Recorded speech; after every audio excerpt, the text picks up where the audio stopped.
Yes, and you did, he called. His voice echoed across the empty, frozen terrain. Mason grinned at his younger brother. I'm a man of my word. But look at you. You haven't even broken a sweat. Mets. We get tested for metabolic conditioning every 3 months for work. Adam was a firefighter, built to haul 80 pounds of gear up multiple flights of stairs. Cool. My only conditioning program involves running to catch the subway. The tough life of an international financier, said Adam. Hold everything while I get out my tiny violin. Who says I'm complaining? Mason took off his goggles to apply some defogger. Is Ivy close, or did our little sister stop to hire a team of mountain guides to carry her up the hill so she doesn't have to climb it on her skis? She's close enough to hear you, said Ivy, appearing at the top of the ridge. And aren't the guides on strike? She wore a dazzling turquoise parka and white ski pants, Gucci sunglasses, and white leather gloves.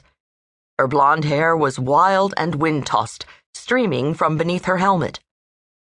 Mason flashed on an image of their mother. Ivy looked so much like her. He felt a lurch of guilt when he thought about Alice Bellamy. Her last ski run had been right here on this mountain face, too. But unlike Trevor, she had survived. Although some would say that what had happened to her was worse than dying. Ivy slogged over to her brothers on her AT skis. Listen, you two. I want to go on record to say that when I leave these earthly bonds, I will not require my adult children to risk their lives in order to scatter my remains. Just leave my ashes on the jewelry counter at Neiman Marcus. I'd be fine with that. Make sure you put your request in writing, Mason said. How do you know I haven't already? She gestured at Adam. Help me get these skins off, will you? She lifted each ski in turn, planting them upright in the snow. Adam expertly peeled the fabric skins from the bottoms of her skis, then removed his own, stuffing them into his backpack. It's crazy steep, just the way Dad used to describe it. Chicken? Asked Ivy, fastening the chin strap of her crash helmet. Have you ever known me to shy away from a ski run? Adam asked. I'm gonna take it easy, though. No crazy tricks. The three of them stood gazing at the beautiful slope, now a perfect picture of serenity in the late afternoon glow. It was the first time any of them had come to this particular spot. As a family, they had skied together in many places, but not here. This particular mountain had been the special domain of their father and mother alone. They were lined up in birth order. Mason, the firstborn, the one who knew their father best.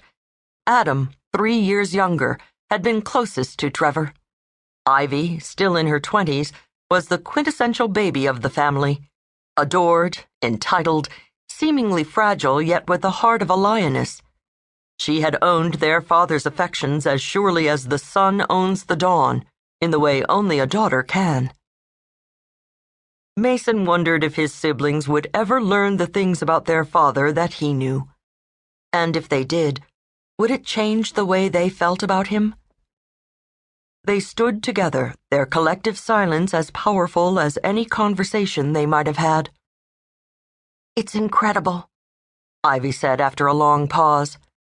The pictures didn't do it justice. Maybe Dad's last request wasn't so nutty after all. This might be the prettiest mountain ever, and I get to see it with my 2 best guys. Then she sighed. I wish Mom could be here. I'll get the whole thing on camera, Adam said. We can all watch it together when we get back to Avalon next week. A year after the accident, their mother was adjusting to a new life in a new place, a small Catskills town on the shores of Willow Lake. Mason was pretty sure it wasn't the life Alice Bellamy had imagined for herself. Do you have him? Adam asked. Mason slapped his forehead. Damn, I forgot. Why don't the 2 of you wait here while I ski to the bottom, grab the ashes, helicopter back up to the rendezvous, and make the final climb again? Very funny, said Adam. Of course I have him. Mason